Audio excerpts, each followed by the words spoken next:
All right, so we watched the video. Now let's talk about it. Yay. All right, so we were talking about the diaphragm pump.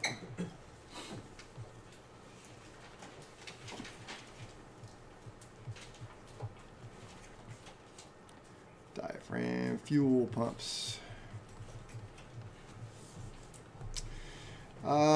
They are very common. Extremely common in general aviation.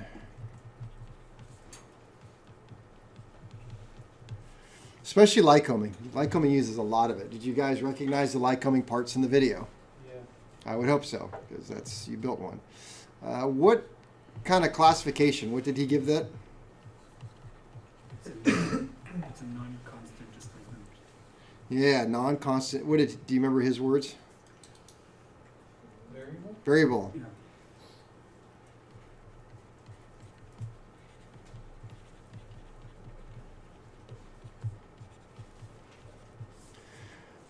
Let's see. It's an engine-driven pump, right? Okay, but what did he say? It's engine-driven, but what?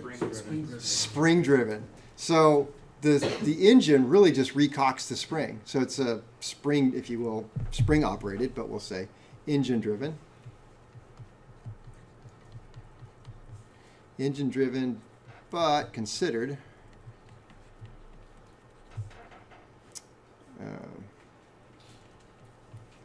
spring-operated pump.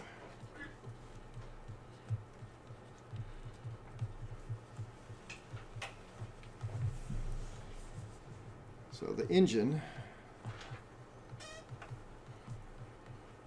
only resets the spring. All right, so what kind of components does it have? Let's take a look over here.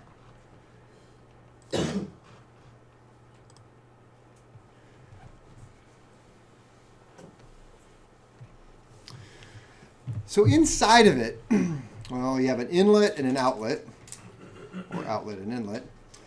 And these are actually kind of a little bit different threads. They are not pipe threads. They are straight threads.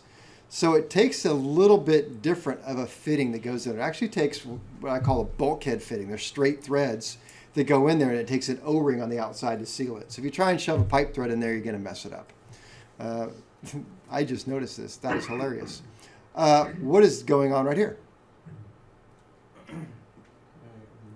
We'll come back to that. All right. Oh, we'll come back to that then. So fuel is going to, let's see if we can figure out which way it's going to, fuel is going to come in this way. How can I tell? Because these are check valves. And this check valve, because of the way that it's set, is going to let fuel flow from what we can see to the back side. And this side right here is going to let fuel come up and in. So this diaphragm and this plunger right here, that's what he was showing in the video. It comes up, it's going to suck fuel up into here and fill this chamber. And then as the spring is going to put pressure down on this, but it's just going to put pressure and nothing's going to happen until he kept saying fuel servo. We can say carburetor at this point.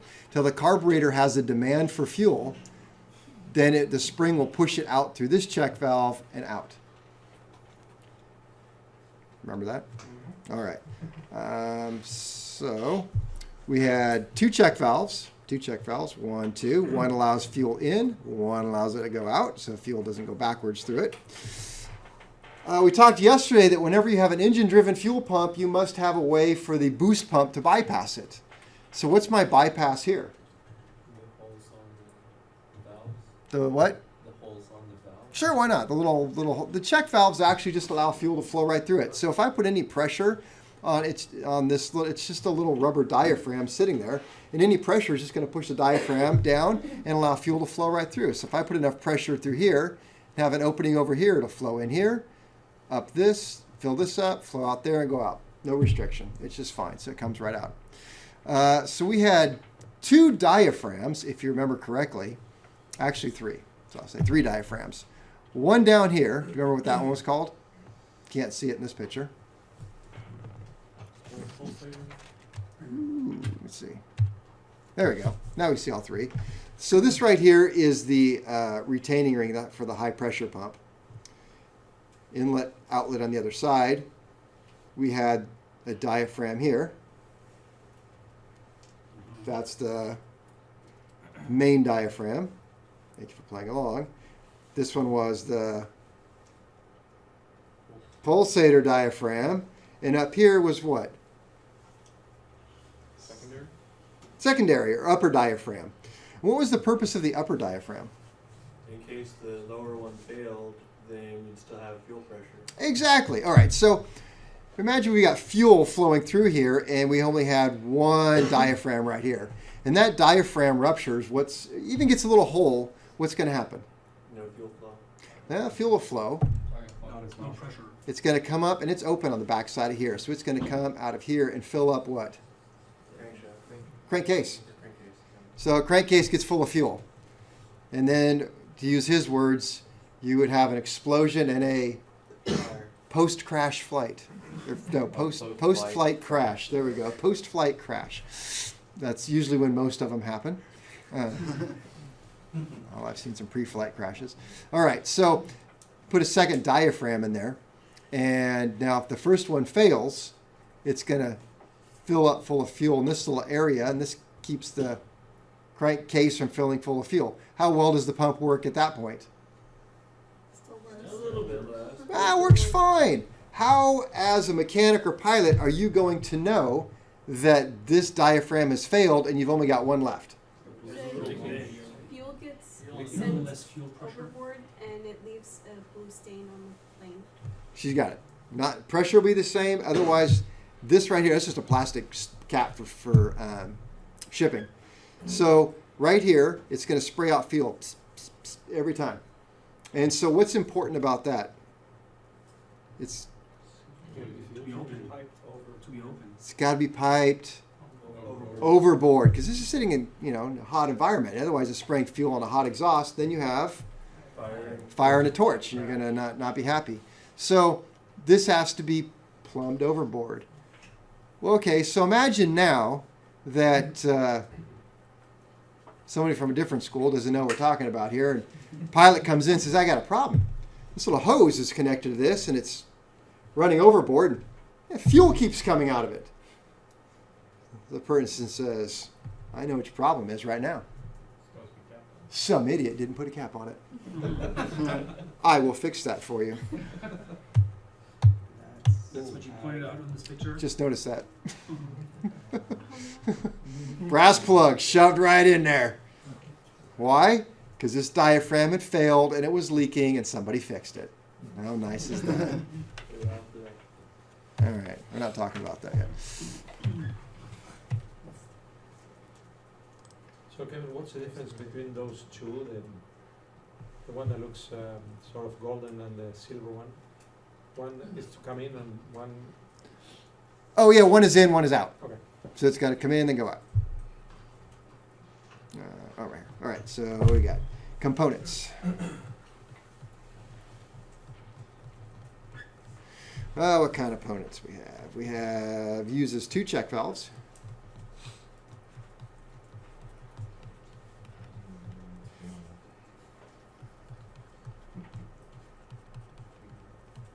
One allows fuel in to the chamber, and one allows fuel out. We have some diaphragms. How many? 3. Okay.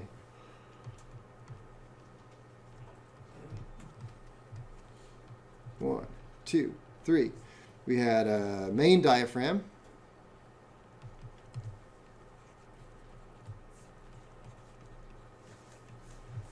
We have an upper diaphragm. So the main diaphragm does all the work. Upper diaphragm is there in case the main diaphragm breaks. And then we have, what was the last one called? Pulsator.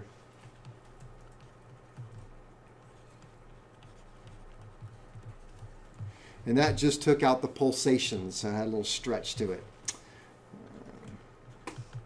have a heavy spring. What did the heavy spring do? Operates the diaphragm. There you go. It's basically what drives the whole pump. And then an arm driving on a cam and push rod. Or plunger if you want.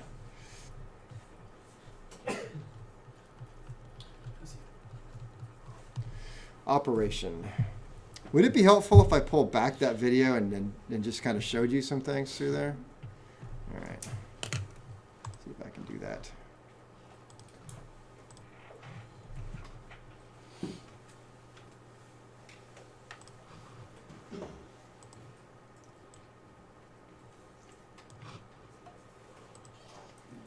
All right, so you jumped right into talking about what's going on here. So if we kind of slow down and take a look at it, we've got, I got to take a look, fuel supply coming in, rotary pump. Where's the rotary pump going to? Counterclockwise. Okay, so he's talking about, before he gets into his pump, he's talking about, what kind of pump is this? Rotary. Rotary, which makes it a Constant. constant displacement. All right. I don't remember his exact point. This is a fuel flow gauge, so reading in gallons per hour, and a pressure regulator. So if we exceed the pressure that's supposed to go this way, what's a pressure regulator supposed to do? Open up and send it back to the inlet side of the pump. All right, and this right here, even though it's showing a little diaphragm, this is actually a fuel servo, and it's representative of a Lycoming fuel injection system. And I don't remember the point there, so we'll just move on. Let's see what else we have. Can you say that thing about that servo again? Up here, the servo, it's got a little diaphragm, but it's representative of a Bendix fuel injection system. We'll talk about that next week.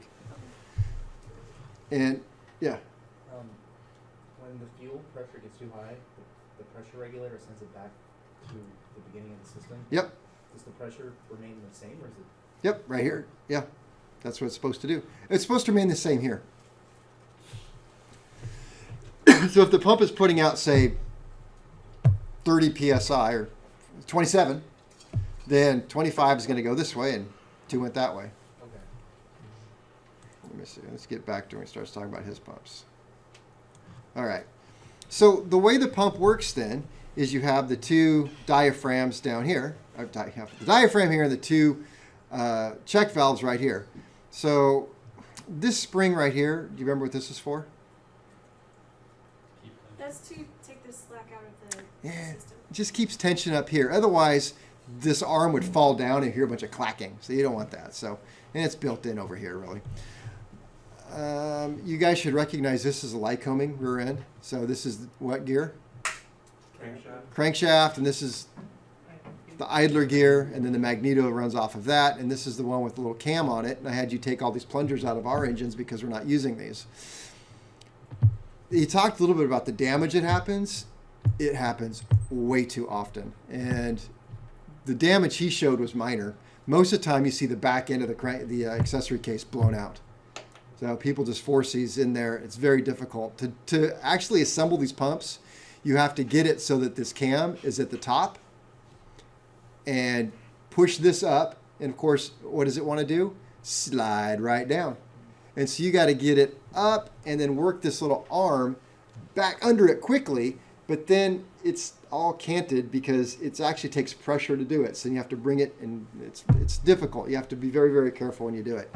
But what's happening is, so every time this comes down, it pushes, it cocks the spring up, and as the spring goes up, it lifts the diaphragm up, which then pulls fuel into here. Now, fuel is just going to set in here, and it's not going to come out unless there's a need for it. So if there's no need for it, this arm here is just going to go up and down, doing nothing. And the spring is just going to stay up and compressed. Diaphragm up, So compressing the mainspring. The mainspring then pushes the diaphragm down, forcing fuel out. This spring keeps slack out of the drivetrain. The diaphragm draws fuel in, like you draw air into your lungs when you breathe in. Just Then like it that. pushes the fuel out when it goes back down. The fuel servo provides a downstream restriction that All right, so remember, a pump pumps volume, not pressure. So how are you getting any pressure out of this pump then? Downstream restriction. So what he's pointing out is this big restriction here and saying if there's not a restriction here, then what's my PSI going to be? It's just going to fall to zero. There's no restrictions, so there's nothing to back up. There's no backup, then there's no pressure. But what's my gallons per hour going to do? Yeah, it's easier to go, so you're just going to have maximum gallons per hour. Then he talks about this inverse relationship. The higher the gallons per hour, the lower the PSI. Well, it's because you're just opening restriction. So as you open the restriction, pressure falls on this side and the gallons per hour goes up. I don't know if there's a lot. Yeah. So the close restriction there is allowing that left one to stay closed and the right one to open? Over here? Yeah. Oh, okay. Now it's still pumping back and forth. And it doesn't mean, Or opening. restriction means closed off. Doesn't mean solid. If it was solidly restricted and completely closed off, like idle cutoff, then both of these would be closed. So how is it only pulling one? It's only going to do one at a time. Right now it's on its upstroke. So it's creating suction right in here. So it's creating suction, so it's going to suck up the fuel. But why isn't it pulling the other one up too? Oh, it's angled. It won't go up. It can't. It's the way that in the picture it's designed on an angle like this. Oh. So it only drops down. And this one's angled this way, so it only goes up. So this one only goes up, that one only goes down. Otherwise it would. It would suck fuel both ways and push it out both ways. Then you wouldn't have anything. If there's no pressure, because it's closed, the restriction's closed. I Now, think if the restriction is closed, yeah, there'd be no PSI. there'd be a lot of PSI. Okay, I got that. So if it's closed, PSI high, the flow stops. Yep. And then when it's open, PSI drops, Yes. close it.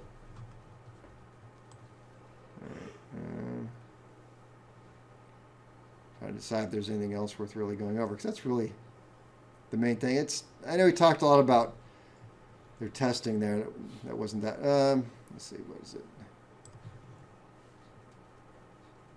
What he was talking about here was really just how well the pump keeps up. So at 20 psi, it was able to provide 100% of the fuel flow needed to the fuel servo, or carburetor if you want to call it that at this point. And then as the pressure started dropping, what percent of flow was it able to make to the fuel servo that it needed? So it was 98%. So it did a really good job. Of his point, as the pressure dropped, it was still able to do its job. That's about what that was. Is it hard to do the job when the pressure drops? Yeah, but the pressure's dropping, so it can't go through the orifices. So if the fuel can't make it through the orifice, then it starts falling off. Let's see if there's anything else that was that important. I'll say no. And we'll go over here. And we'll talk about the operation this way and see if we can do something here. Operation. So, this is what's happening. Sorry, I didn't get the rest of that last little bit. Right there? A little bit. There? Yeah, right there. Okay. Thank you. You're a long way away. All right, operation. So, as cam and plunger, press arm down. Spring is compressed.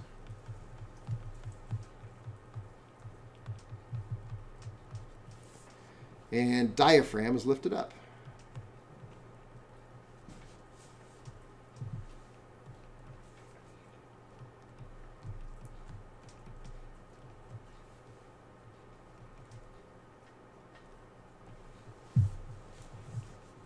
All right, what does that do? Draws in fuel. Fuel. Ah, very good. So this draws in fuel.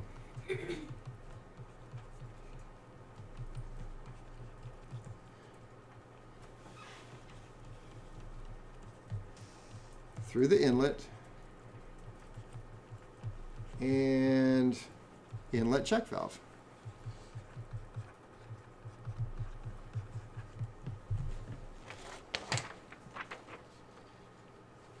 And if there's no demand for fuel, now what happens? They stay closed.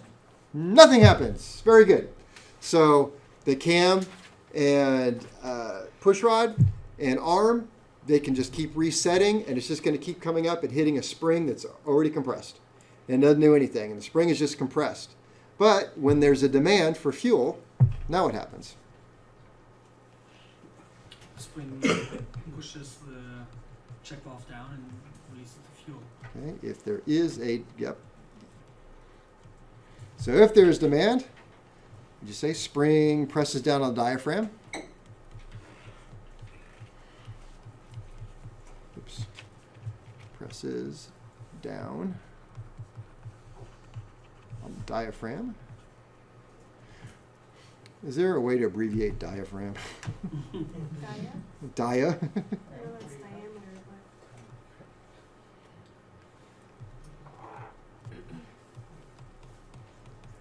So spring presses down on the diaphragm, pushing fuel through the outlet check valve.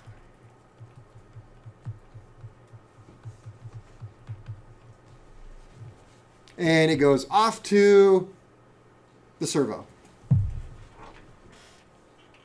Yes. when there's no demand, I just want to make sure I'm understanding it. Is it almost like there's like a pressure backup into the pump, so the diaphragm is stuck up and the spring is stuck like disengaged? Kind of. Yeah. Why Yeah. would it stay disengaged? Well, disengaged from the arm, you mean? Because the arm actually isn't connected to it. It actually just bumps it. Okay. So it's allowed to come up and down on the shaft. And it's kind of hard to picture why would there be no demand, because you're thinking, well, if the engine's running and it's moving this, then there's got to be fuel going through and going to the carburetor or servo. So there is a demand, but that's kind of the extreme. So a better case is you're an idle, and the fuel pump is designed to provide, as he pointed out, double the fuel needed for the engine. So one pump was able to run both engines on a, I think, Piper Aztec. That's a twin.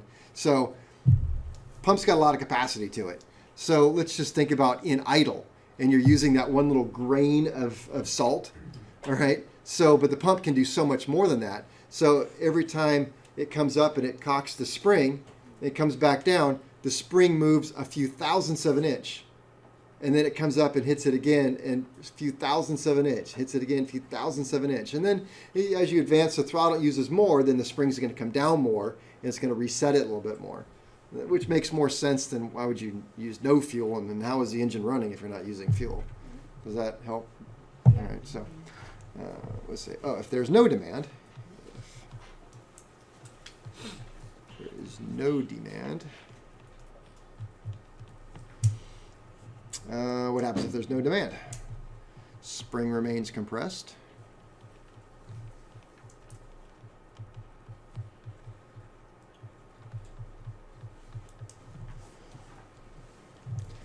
Diaphragm stays up.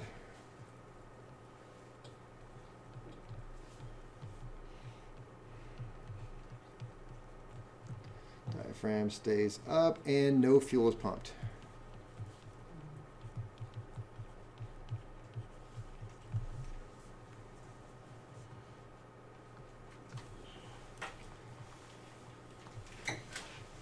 Upper diaphragm.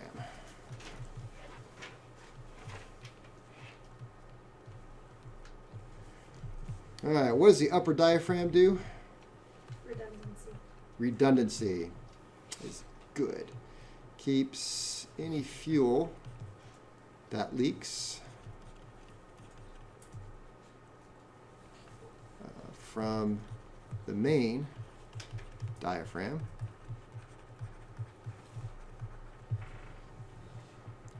from leaking into crankcase.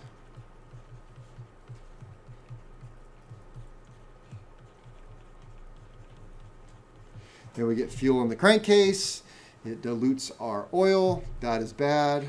It has fumes. It can explode. That's even worse.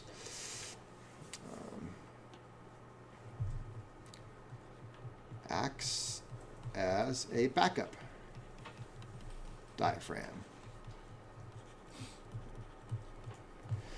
So if the main diaphragm has a complete and total failure, you're still good. And how are you going to know that you had a complete failure? Blue streaks on the side of the airplane. There you got it. Yeah. How would fuel leak into the crankcase when you do a pump? How would it? Yeah. The on the other side of that diaphragm, let's say we have just a main diaphragm. So on the other side of that, it's a straight shot into the crankcase. Okay. The rest of it, that pump is hollow, going into the crankcase. Acts as a backup diaphragm. Let me see. I have G pulsator.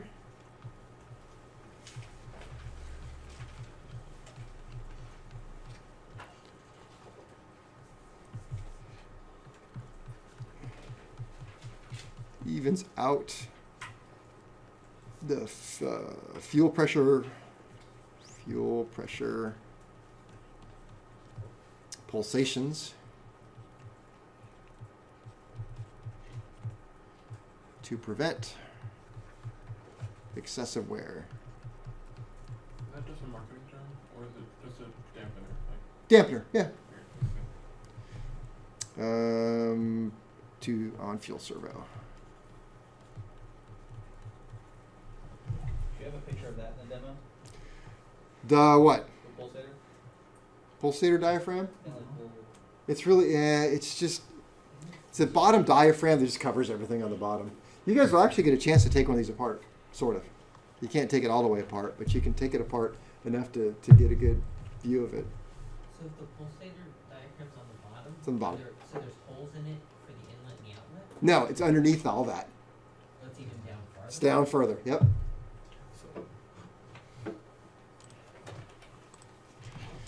Here's your inlet outlet. Pulsator diaphragm's down here, below it. So you could actually you could put a cap right there. Well, here's the cap, so it acts as both the, Does the fuel rest on that diaphragm? yes, Okay, that was my question. yep, filled up right down in there.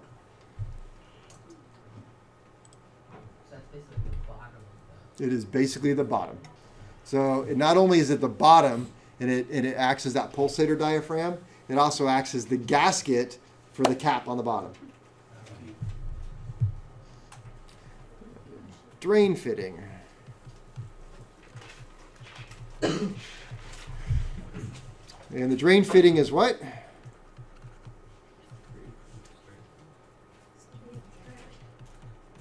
No, drain fitting is pipe thread. But the other ones are straight thread. Good job. And it uses a O-ring. Used to indicate what? Lower diaphragm or The upper diaphragm. No, lower diaphragm. The leaky main diaphragm. Main diaphragm. Leakage.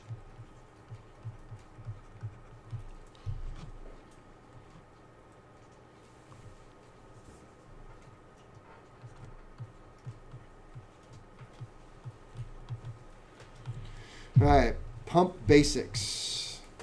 Points from the little vidya there. Pressure and flow. Ooh, I'm afraid to say this. What? What's the service life of those diaphragms? 10 years. About to TBO. You put one on an overhauled engine, you can expect it to run Huh. probably to TBO. What about a carburetor? What about a carburetor? Yeah, Same thing. They'll usually run to TBO. Most parts on an engine will make it to TBO. The magnetos are supposed to be done every 500 hours. I'm going to write this, but then I'm afraid to, but I'm going to do it. You can do it. Sort of. Pressure and flow are inverse. Sort of. When it came to the pump that he is specifically talking about, and the flow and pressure out of the pump, then the pressure and flow are inverse, meaning that whenever the pressure went up, the flow went down. But that's not true if you're looking at the bigger picture of things. If I'm looking at the fuel servo end of it, or if I'm looking at the orifice size of it and I say, okay, how can I get more fuel to flow out of an orifice? More pressure. So if I have some sort of orifice and I'm trying to put fuel through there, how can I get more fuel to go through here? More pressure. More what? Make it larger. Well, that's cheating. Okay, so I can't cheat.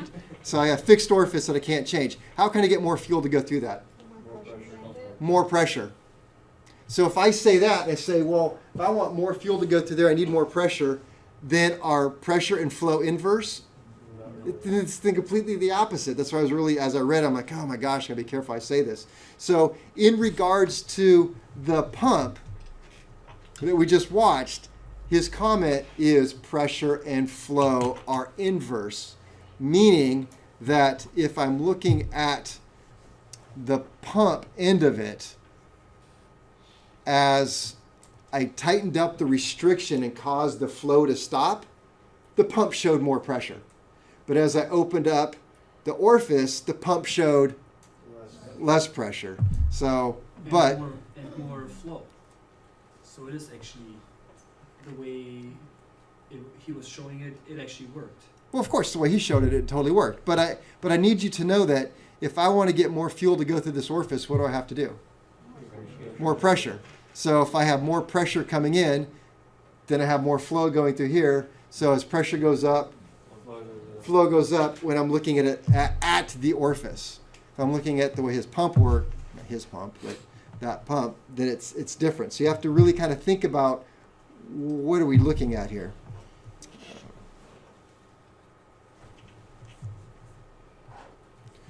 Pump basics. So it's in regards to the pump.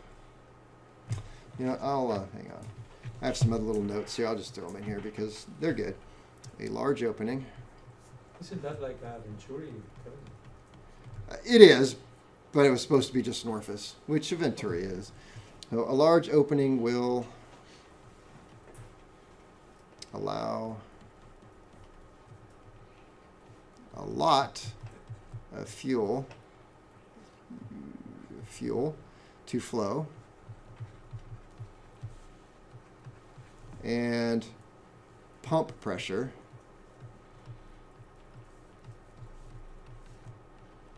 will drop. I know it's break time, just a minute. A small opening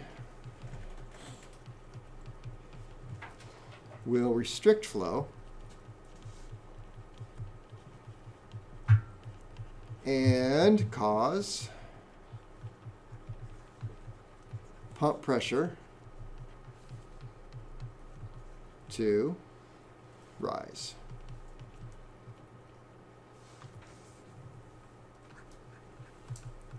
And max pump pressure